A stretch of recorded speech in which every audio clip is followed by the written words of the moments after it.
प्रेम से बोली गुरु भगवान की जय। देवियों एवं सज्जनों, फिर अगले भाग में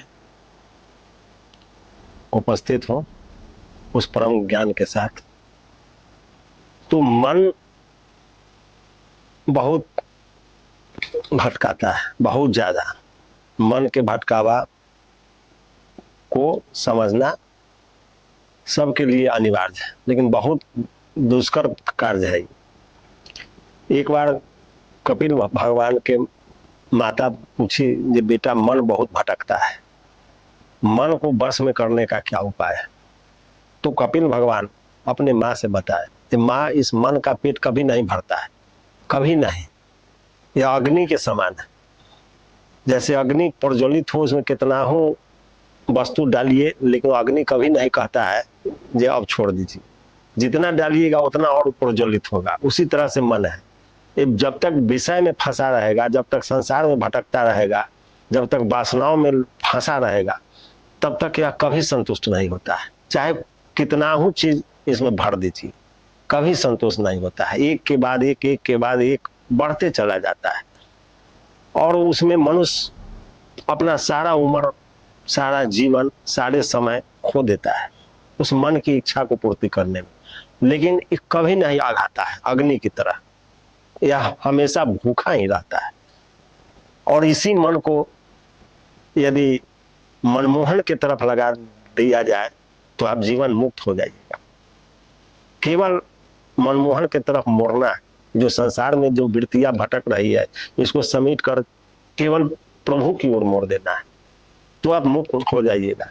जैसे मन चाबी है, जैसे एक ताला में एक ही चाबी रहता है, और वही चाबी को उल्टा घुमाइए तो खुल जाता है, सीधा घुमाइए तो बंद हो जाता है।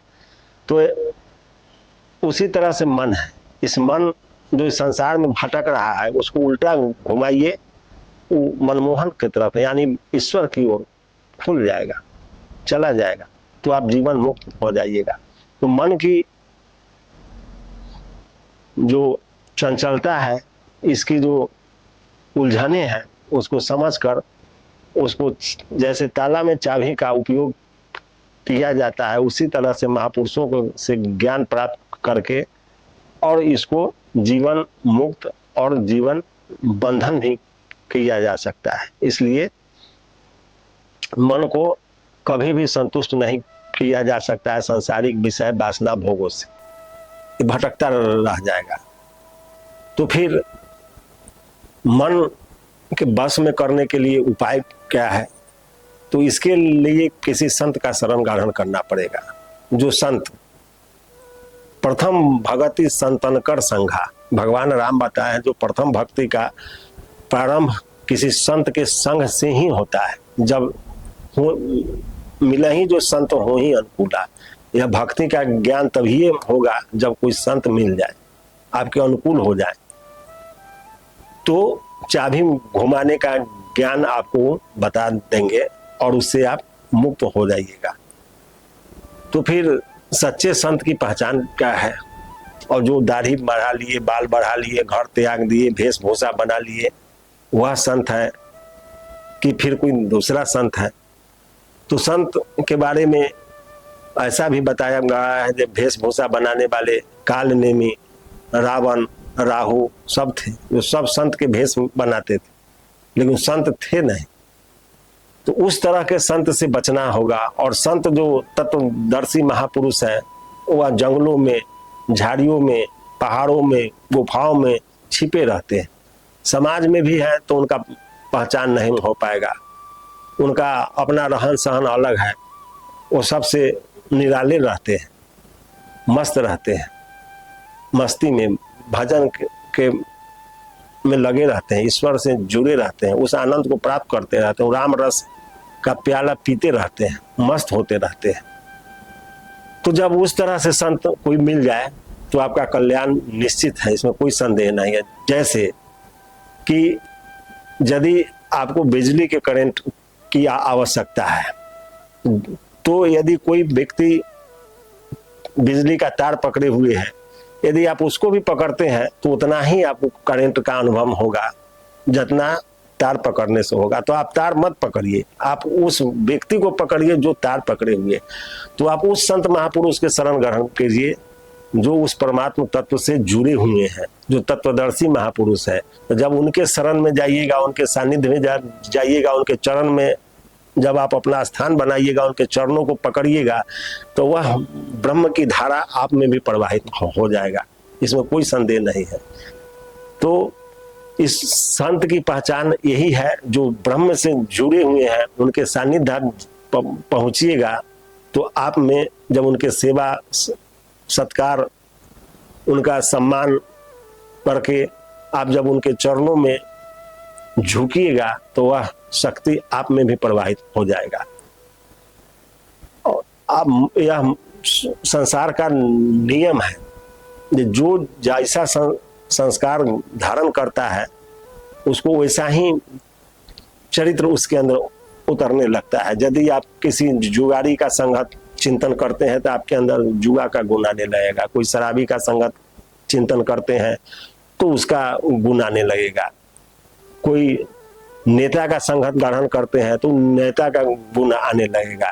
कोई बिजनेसमैन का चिंतन करते हैं तो बिजनेस का गुण आपके अंदर आने लगेगा। कोई बेईमान का संगत करते हैं, उसका चिंतन करते हैं तो उसका गुण आपके अंदर आने लगेगा। तो आप जिसका चिंतन करने लगिएगा उसका गुण आपके अंदर स्वतः उतरने लगता है।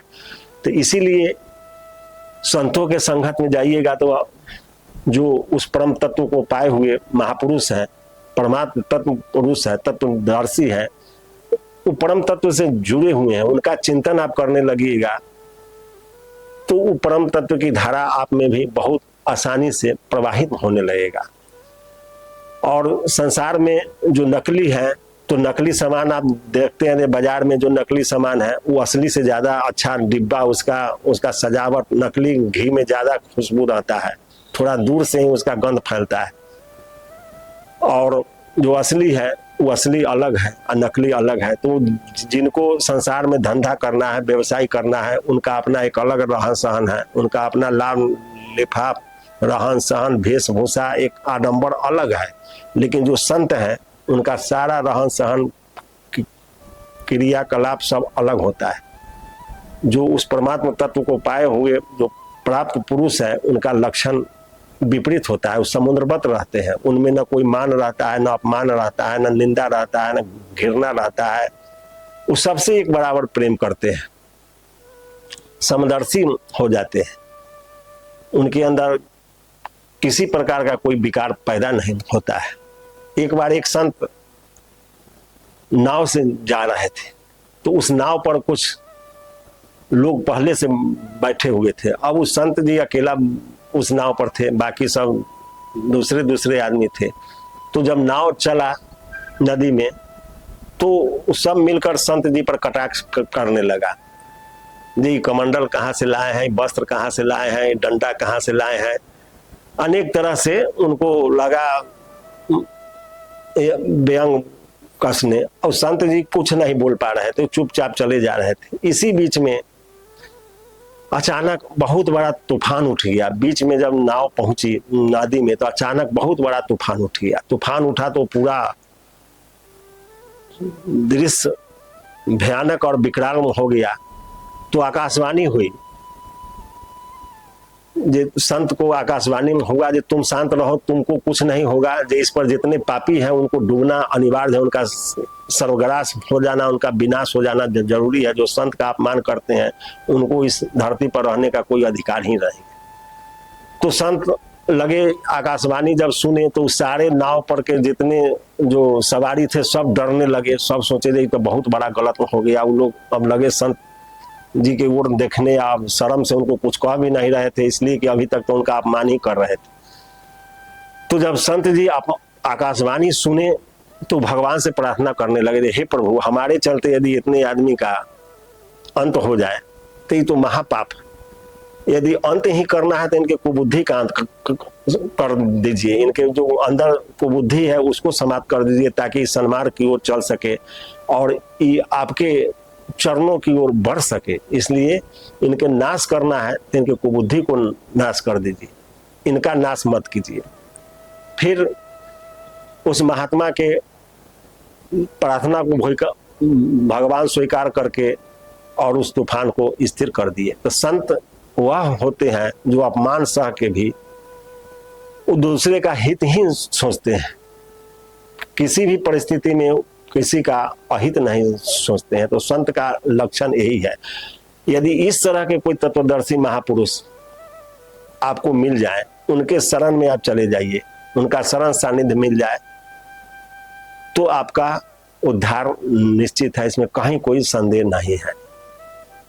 तो जीवन में कोई भी कदम सोच विचार कर ही बढ़ाना चाहिए, इसलिए कि 4 दिन की जिंदगी है, फिर कब मिले न मिले इसकी कोई गारंटी नहीं है। तो मत कर तू अभिमान रे बंदे झूठी तेरी शान। अभिमान नहीं करिए, झूठा शान है। माटी में से निकले हैं फिर माटी में मिल जाइएगा, शेष कुछ नहीं मिलता है। तो इसलिए मन वचन कर्म छाड़ी चतुराई, मन वचन कर्म से चतुराई छोड़ के उस प्रभु के शरण ग्रहण कीजिए। फिर अगले भाग में जय गुरुदेव।